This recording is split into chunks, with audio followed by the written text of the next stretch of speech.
thoughts wanna take me over. I don't know why you would ever want to. So, welcome. I'm so glad that you're here. I'm so glad this is happening. I know, I'm excited. I'm probably going to have to cut all this out. But, yes, this is so dope. Welcome. This is 1202. Do not have a title for this podcast yet. Dang, I thought I was going to try it. But hopefully as we go along, we'll figure it out and then I can plug it in. Yeah, just flow. So I'm very happy that you're here. What you got going on today? I'm excited. I guess we're going to talk about the EP that's out. Yes. Letters to My Father. So I'm really excited about that and excited to share kind of my testimony with people and how this whole project even came about. Okay. All right, dope. So who's your favorite hip hop artist? Of all time is Slick Rick. And why is that? I mean, just a great storyteller, Yeah, Slick Rick. I mean, I go through a whole bunch. I grew up in the Bronx. And then, so hip hop was just, it's everywhere. You hear it, every building, coming out of every car. It's just everywhere. And so I grew up listening to Slick Rick. I definitely had a love for Nas, and I loved all the guys. I loved all the guys and all the girls, Queen Latifah, the Lauryn Hills of the world. I loved it. So, and it's funny because if I even listen to rap at all, today, it's going to be one of the old school or the older or the pioneers. I don't want to call nobody old. I don't want to offend anybody, but some of the pioneers of rap. Yes. Yeah. And I was so happy that we got to share that moment at Livingstone. Yes. Watching him perform with Dougie Fresh. Oh my gosh. Like that. Incredible. And it was so bad that, that people had to go on after him because he really should have closed that out. Shout out to honestly. Carl Thomas. Right. But shoot, man. Okay. So tell us, for anybody who don't know, Leandra is very, very close, very dear. She's a very dear family friend of ours. Her and my mother became best friends.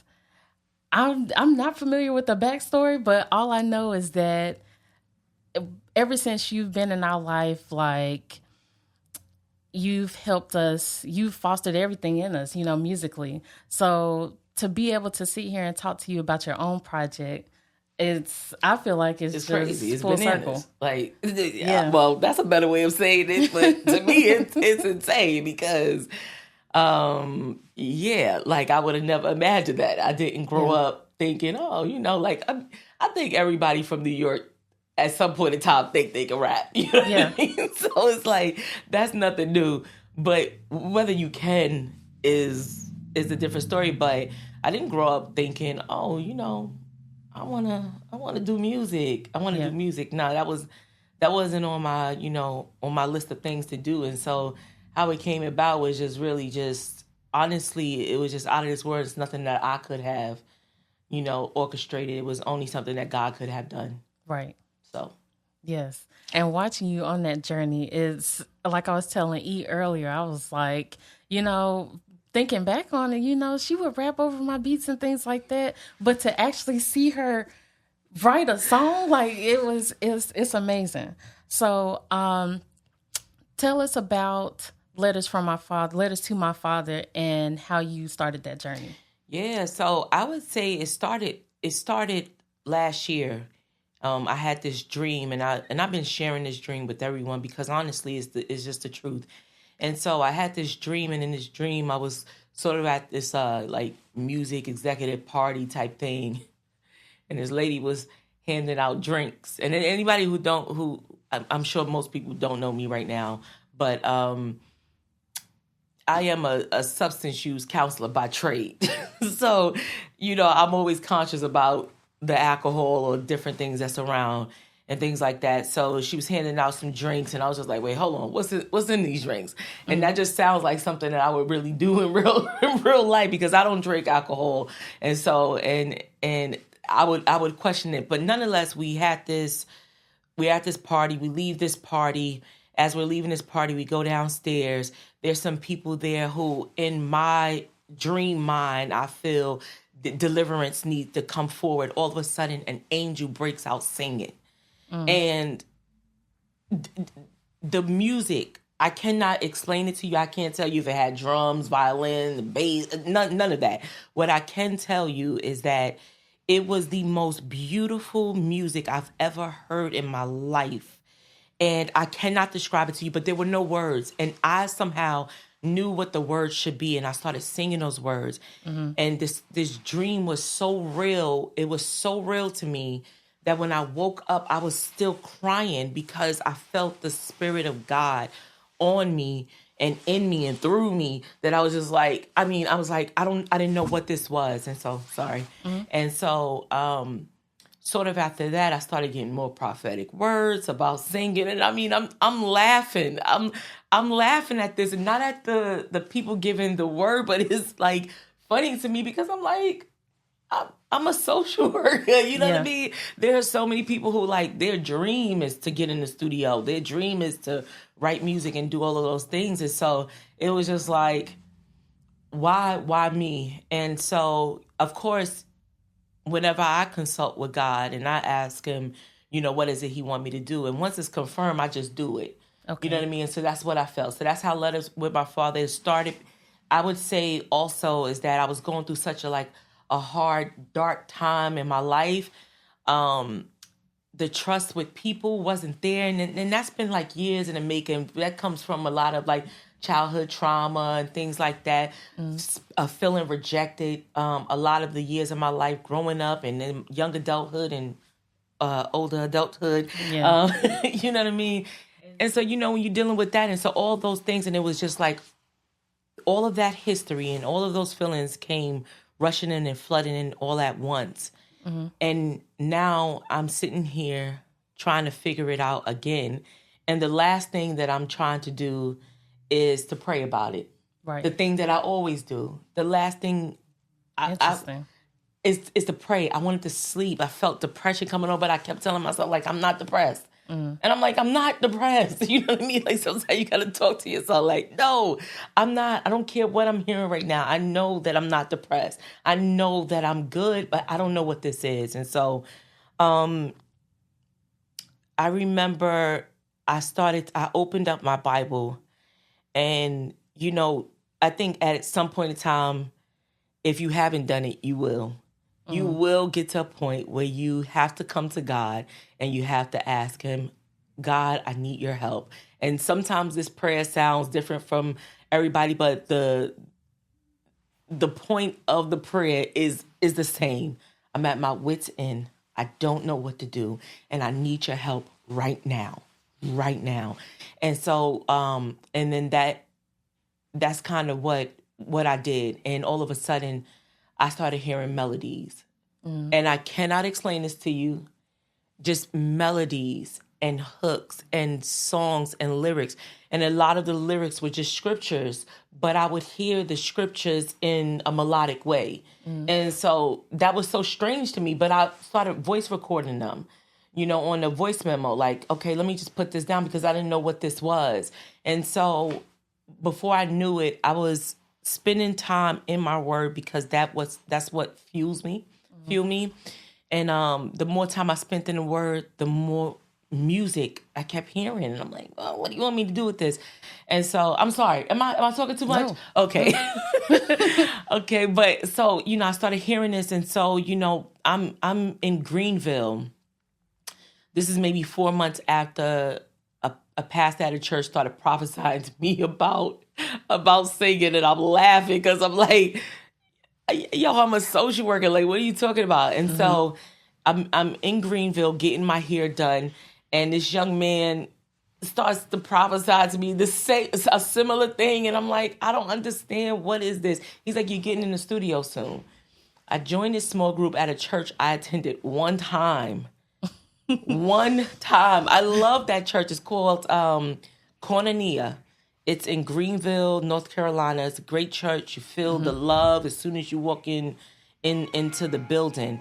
And so I joined this small group, and at the end of the small group, we were supposed to get together and write a song. And so I was excited about that. And so at the end of the group, when the group was supposed to end, we go to the studio, and it's me and the host of the small group, and she's like, "Oh, no, God told me to book you a studio session." I've never been in a studio at this point. I'm like, I don't understand. I'm like, no. She's like, "No, you have 6 hours. If you need more, I'll give you more." And I'm like, "What do you mean?" At this point, I got maybe 4 songs written. And I'm like, "What do you mean?" I'm like, people don't do that. That hadn't been my experience where people just really just poured into you. And so I just feel like that was such a God moment there. And then it's just been on and popping since then. Okay, bet. So you keep bringing up, like, I do something completely different from the path that I'm on. Like, what's going on? So what was your childhood like? Were you around music a lot? Yeah, you know what? Listen, my family, they Earth, Wind, and Fire kind of people. Old school. We Black folk, Frankie Beverly and Mays, the Isley Brothers, Temptation, stuff like that. So of course I grew up around that. Growing up, my favorite singer was, it's probably mostly everyone's favorite singer is Whitney Houston. That was just, to me, that's what an angel should sound like, in my opinion. You know what I mean? Yeah. But so I did grow up in music. But what's interestingly enough, as I got older, I stopped listening to music, altogether. Like, when I would drive, there would be no music on. And I know people just can't believe that, but I just never really listened to music as much. And I didn't quite enjoy music as much as other people enjoy it. Like, I have friends who, they're your mom, like, she loves music. You know what I mean? She's like, "You gotta hear this." And I'm like, "Who is this?" You know what I mean? I've never heard of this person. They play this on the radio all the time. I'm like, "Oh, okay." Yeah, well, that's why I'm not not listening to the radio. Yeah. So, and I don't know what that is. I don't know what that was about. It's not like I'm saying, "Oh, I don't know some people." I do find out, I watch YouTube, so I find out about people. But yeah, so no, I didn't grow up with like this strong thing about music or anything, but it was definitely around, and obviously there are so many, great artists out there and so much great music out there. So my mom was definitely, as far as worship music goes, she was definitely at the forefront of that, what we grew up in, what we listened to. As a matter of fact, it was gospel music was only allowed in my house. However, we were kids, we snuck. Yeah. Let's not, act like that didn't happen. But yeah, we snuck. And then of course, if you're in New York, you're gonna hear it. New York is loud. It's loud, and music is everywhere. It's everywhere. You can't escape it. Right. Yeah. So what part of New York are you from? The Bronx. The Bronx. And what was that environment like musically? Loud. And as a child, I just remember wanting to spend a lot of time by myself. Ooh, my family gonna get me for that one. Wanting to spend time by myself, but it was loud. My mom's side of the family, they have a sound. Yeah. They have a sound. And so just growing up around, I grew up same, I grew up with the love of the city, just like most people in New York. Most people in New York, you love your city. I love the smells. Like, I like to go back for a few days. I love the smell, the food, the people, the culture. So I think the music is influenced by all of that in New York. You could just tell. I mean, I can always tell. Well, maybe not so much now, but back then, New York artists had a certain sound. They had a certain look. It had a certain, je ne sais quoi about themselves. And so you just kind of could tell, like, oh, this person's from New York. I don't know why, but yeah, I think they're from New York. I feel you on that. Yeah. I feel you on that. Because there's one of my coworkers, he had, like, the accent is there, everything, like the body language. And I finally asked him, and he was like, "Oh, no, I'm from Charleston." Okay. And I said, what? He said, my parents, they're from New York. That makes sense. But we moved down here, and I was like, nah, Yeah. you seem fresh. No. And it's true because, I mean, I've been in North Carolina for like basically 21 years. This is the longest place I've ever lived.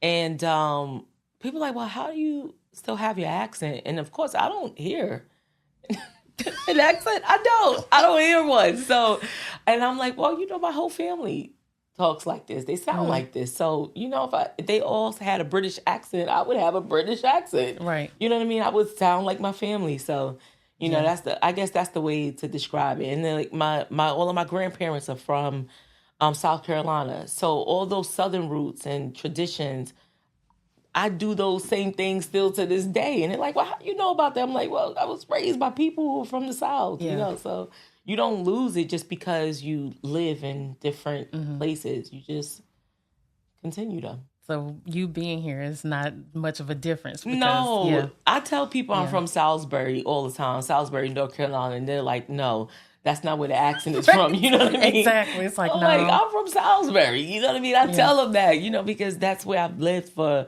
a long time. I mean, I don't live there anymore, but, that's where I lived, since I moved to North Carolina. And so it just, it feels like home to me. Wow. Yeah. Yeah, and I never really thought about that. Like, the whole time I've known you, you're very consistent. You know what I'm saying? Like, your personality, everything has been consistent. But knowing that background now, that makes sense. Yeah. So, getting back to Letters to My Father, my jam is You Are With Me. Yes. And I would like to, I guess I just want to ask, like, what the writing process was like for that one. Yeah. So, like I was telling you, for the past few years, it's been like, it's been a really like, what's the word I want to use? Maybe like transformative, but it was a lot of darkness. There's a lot of darkness. And what I mean by that is like, sometimes we lose sight of things that are important to us. Sometimes we don't even know what is important to us at this, certain stage. No one is preparing you to get older. Yeah. You know what I mean? Like, some of us are not really necessarily having a hard time with the age thing. Like, oh, I'm going to be 40 next year. I don't have no problem with that. I can't wait till I'm like 55. Lord's willing. I look forward to being older, much, much older. And so, but no one is preparing you for those different, phases and stages in your life. And so you just like, you just having to figure it out by yourself. I was not prepared at 35. I'm thinking everything is going to be gravy. You know what I mean? It's going to be smooth sailing. And no one, there's no guide. There's no thing that says, hey, this is when you become auntie. You know what I mean? And now all of the focus is off of you, and it goes to the kids. And then you get in this role where you're like, man, no, I want to get back to the kids. And you don't even know why you want to do that. Because you're like, now you aunt and auntie. And, and for all of y'all 35 plus, yes, if the little Gen Zers are calling you unc, you are unc. You are unc. Let's get over that. So, but no, so, there was a lot of I was just unsure. I was just unsure, and I was still like feeling that pressure of like, man, I'm supposed to know. I'm supposed to know, and I didn't have the language, and I was trying to find it. That's always with me. I'm always trying to find a language because my thing is never to offend anyone, but it's also I want to be true to myself as well, and I don't want to be saying something because like I'm just not trying to offend you, but then I get to keep all that hurt or whatever that is inside. Yeah. So I need to find a way to do both. Not hurt you, but also get out what I need to say. And so in feeling like that transition and, just being transformed and just having all of these moments happen, friends falling off, trying to figure out my place in life again, I think that I just felt so heartbroken. And then, you start to reflect and you take inventory of things that's happened to you in the past. And then, of course, all those things start coming in, right? Yeah. And I feel like that is the enemy's, like, greatest tactic is to make you think that everything becomes amplified, right? Oh, and this happened to me, and that happened to me, and that happened to me. And, and one thing we do in counseling is we validate those feelings. Like, no, that was wrong that happened to you. And Right. And we can still work. My favorite thing to say is two things, not to my clients, but just in general. Two things can be happening at one time, right? That could have sucked, but also I'm going to get up and move on. And I don't know how to move on, but I know that the first thing I need to do is just take a step. Right. However that step looks. And so that's where You Are With Me came from. It was from a place of like, I was so broken, right? I felt so broken on the inside, my mentally, spiritually. I just felt everything. I just felt so broken. And one of those cry outs to God, like, God, I need you right now. And I know that I know that how do they say it when the proctor is giving an exam, they're always silent, right? Yeah. And so, sometimes when that silence is like, oh, it's like, no, Father, I want you to speak right now, please, because I need you. And I just remember just crying out like, God, I know. And I remember there was like a sense of his peace. And I always say it's his peace because peace is not something that you or I can buy. And it's not something that can be replicated. It's something that has to be God given. And so I remember feeling very still and very like he was on me, and I just got silent. And I remembered that his word said that he will never, ever leave me nor forsake me. And I hung on to that one scripture like my life depended on it. And so it felt like it was dry season after dry season after dry season. This is like 5 to 6 years of this. It felt like dry season after dry season. And all of a sudden I sit down and I'm just like, oh Lord, I'm just like, I need to be in your presence. I need to feel you, God. I just need to be in your presence. And I always start with gratitude. God, I want to thank you that I don't see this, but I know that you're working on it. I want to thank you for all these things that he has done. I just started listing them off, all the things that I can remember. And all of a sudden I was like, man, seasons. And then I just started writing. And I wish I could tell you that it was something different, but that is the process.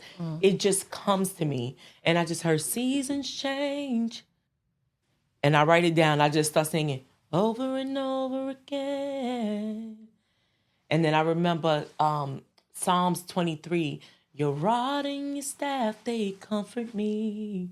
So for me, Psalms 23 is it speaks to me because the first line says that the Lord is my shepherd. And so for me, it's going to make me cry. But for me, that tells me like, oh, if God got me, then I'm good. Then I'm good. I'm good in any hood. I'm good. And so that, when I when I read Psalms 23, it's so hard for me to even get past that first line because it's like, man, oh no, he really has me. Like, I'm really good.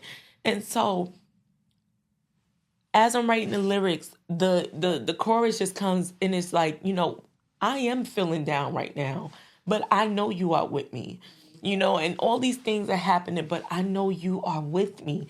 And so saying, God, I know you are with me brought me so much comfort because, man, this girl, I needed to feel comforted. I needed to be comforted. So yeah, that's how it came. And it's really, really just like, it's a thank you to him. It's a thank you to him. It was comforting to me just to be able to sing those words and sing those words. I didn't know they were going to be songs. Like, I didn't know it was going to be on an album or anything like that. I just knew that singing to God and worshiping him through music brought me comfort and made me feel closer to him. So, well, that song does so much for me, especially, because you released it last month? Yes. And we started in August. Yeah. So during that whole period, we've talked about it. I was trying to, revamp in a major way. And just hearing those words, especially, you know, when I need to change, I know you were with me. I was just like, oh, okay, because it's very uncomfortable. You know, it's uncomfortable getting out of your comfort zone. Getting out of your comfort zone and transitioning out of unhealthy coping skills. Yes. You know, in relation to that uncomfortableness. So I would just play that song over and over and over and over again. Just for that, just to be reminded, because you know, we're not in church like that or anything like that. So you're pretty much where I get all of that from, you know. Listen, to God be the glory, man. No, for real. Okay. Yeah. Because, I mean, you know, we grew up in the church and there's aspects of it, mostly music, that, you know, that's where I find my comfort. That's where I always found my comfort when it came to religion. So, yes, I don't know if you know it, but this whole project, the process, you know, you allow me to be a part of it. It helped me out. It did a lot for my my journey and just in my life period. Good, so, yes. Well, I'm glad. Well, I mean, to God be the glory, because honestly, Key, you made me feel like I could do it, you know, more. Because I'm like, again, I'm like, what am I supposed to do with this? You know, what am I supposed to do with this? I think, you know, I love God so much, and I really do. I feel honored that He wants me to even do this, you know, to do this, because it's like, you trust me to do. You trust me to do this. Right. Like, you know that there are people who know how to mix, play drums. They know how to play the guitar. They, like, you know, can sing down. Like, there are people that, you know what I mean? Like, if I'm looking at it, like, they're gifted to do this. You know what I mean? Like, you sure you want me to do the business, the behind the scenes part of it? And it's just like, just making it clear to me, like, no, this is. And so for me, it's just like, I'm his little yes girl. You know what I mean? Like, I'm his yes daughter. You tell me what to do. I know it's what he wants. If I know it's what he wants me to do, it's done. I'm doing it. I get it done immediately. I'm not trying to wait, because I don't want no smoke. I'm like, I don't want no problems. Yeah. What do you want me to do? Let's do it. His track record with me is just impeccable. It's like, I always say that. It's like, I like, God, your track record is unmatched. It's impeccable. There's no one like you. So for me, what do you want me to do? Sure. You want me to do that? I don't know how to do that, but I'll find a way. Exactly. I'll get it done. And obviously, you done laid it out for me. So, you know, it's just a matter of walking out that. So I just can't wait to see what it turns into, because God is already there. Yeah. You know what I mean? We're just getting to live it out. Exactly. You know what I mean? I'm like, what is this going to turn? So this is an exciting part of my life, because normally I have a plan for the plan. You know what I mean? And this time I don't have the plan for the plan. And my only plan is like, God, what do you want me to do next? And that's just what I know to do. And so it's just flowing. We're just flowing. Yeah. God knows who to use. Yeah. God knows who to use. Because like, the more you share your perspective on it, as the person on the outside looking in, I'm like, yes, that fits you perfectly. Okay, well, like, cool. And when I'm feeling down, I know you are with me. When I'm having doubts, I know you are with me. When I lost my way, I know you are with me. When I need to change, I know you are with me, Lord. So, your track Grateful, we know that you wanted to have a feature on it. Yes. So you got a challenge coming up for that? Yes, and we deliberately left it like that with the track playing, because it's the idea is that someone is going to get on it, sing, poetry, rap. It doesn't matter. But I feel like what's important to share is that gratitude is going to take you way farther than anything else will, right? Yeah, it just is. And so even in the word of God, it tells you to come into these gates with thanksgiving, right? So you're supposed to come to God with, in the spirit of thanksgiving. And I'm telling you, telling God thank you, saying just thank you just for the most basic things. Like, I'm grateful for water. I'm grateful just to be on this podcast. I've never been on a podcast before. You know what I mean? Right. I'm grateful for those opportunities. The young lady who, booked the 6 hours because God told her to book the 6 hours. In my experience, how many people told me God told them to do something they ain't even trying to start on the thing. You know what I mean? So, You know what I mean? So it's like, I realized, I'm like, man, I'm so grateful for all of those opportunities just for being alive. Like, my family's well. Like, you know what I mean? My grandmother just celebrated her 80th birthday. Like, that's a blessing. You know what I mean? So I'm just grateful. And I know that gratitude is going to rewire your mind. And it starts in your mind. And if you could get that under, because there's so many things that's competing thoughts that's going to come and tell you, nope, you can't do this. Nope, you're not that. Nope, you're rejected, blah, blah, blah. And all these lies. And so feeding your mind with gratitude, nope, look, this already happened. I already have I already seen that God had done this before for someone else, or I've seen him do this in my life before, and God can and will do it again. I believe that he will do these things again. And so just coming in this spirit of gratitude, rewiring your mind, because ultimately what you think is going, you're going to feel that in your heart. And whatever's in your heart, you're going to speak out. And whatever you speak out is like a magnet. You're going to attract those things. So if you always, and this ain't no new age, none of that, right? Like, scripture tells you, as a man thinketh, okay? So my reality is this. It starts in the mind. Change your mindset. Take those thoughts captive.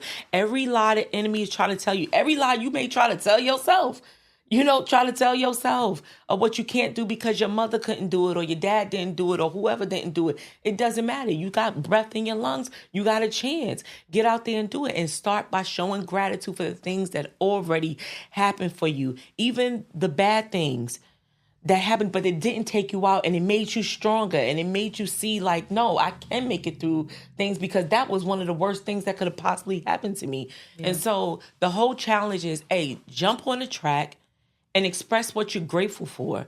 What you're grateful for, and collaborate with us. Post it on YouTube, post it on, look, man, I'm not from the generation that we just gonna be out there, constantly online. I'm having to learn all this stuff. I'm just being honest. I'm having to learn to, like, I do have to get on social media. You know what I mean? Because I'm not, like, so I'm just learning these things. So help a sister out. Jump on the track. I want to hear what y'all have to talk about. And most of all, what I would suggest is give God glory on the track. Like, that's what it's about. Like, I'm just saying, it's worth a shot. Just it's worth a shot. So we starting that challenge January 1st.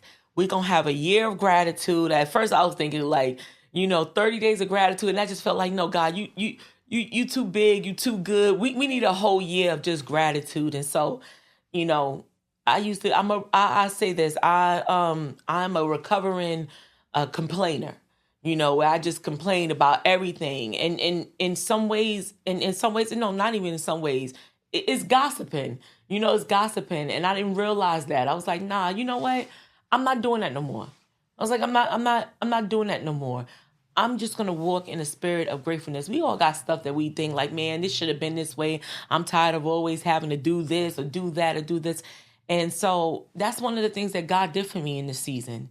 He allowed for me to have some of the most transparent conversations with people that I loved, but I couldn't see them. When you're in that space where you think, like, man, all these things are happening to me and this and that, you can't see that these people love you and that they riding for you and everything. And so God just opened my eyes. And there was some people that dropped off that I'm no longer in contact with. And I know that God is working on me just like he's working on them. I'm not thinking like, oh, he just separating us so he could work on me. No, Yeah. The Bible say he knew us before we were formed in our mother's womb. You know what I mean? God has a plan to prosper you. He has a plan for them just like he got a plan for me. Sometimes separation is key. You know what I mean? It is what it is. So, you know, I'm a recovering complainer. I'm walking in gratitude. And I'm just grateful to God for, you know, whatever it is he wants to do. My only goal is that God get the glory. I love that you shared your testimony, that you play it and you feel it. That's what I feel. I would play it. I would play that and I would just speak it, and it was so real to me, and it just helped me to keep on taking another step and another step and another step. So Yes. yeah. Well, it's like I am pleased. I'm honored to know you, to be able to receive the word that you get from source. So like just plainly, you know what I'm saying? Like it's like you just take a breath and it all flows out, and it's awesome to witness. Especially as someone who is on their own spiritual journey, trying to get more connected back to source. I want to thank you again. I'm happy for to be here with you, man.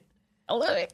Yeah. Thank you for following the idea, following the command, and coming and creating this project and really pulling through with it, taking it seriously, and not only taking it seriously, but taking yourself seriously, because there is a shift happening. There's an artist named D1.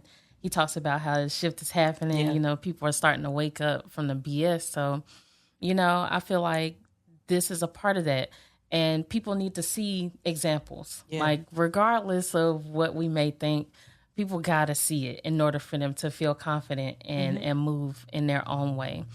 So you guys heard it here. This is Lee Sall. Hey. We got to, so check out her EP. It's called Letters to My Father. It's on all platforms. You can follow her on Instagram. You can follow her on Facebook, all the socials. You have TikTok yet? Yes. Okay. It's all Lee Sall music. Got it. You guys hear it. Thank you for tuning in. Again, I'm Key Audio, and we out here at 1202 Betty's Ford and Charlotte, that's 704. Thank you for listening.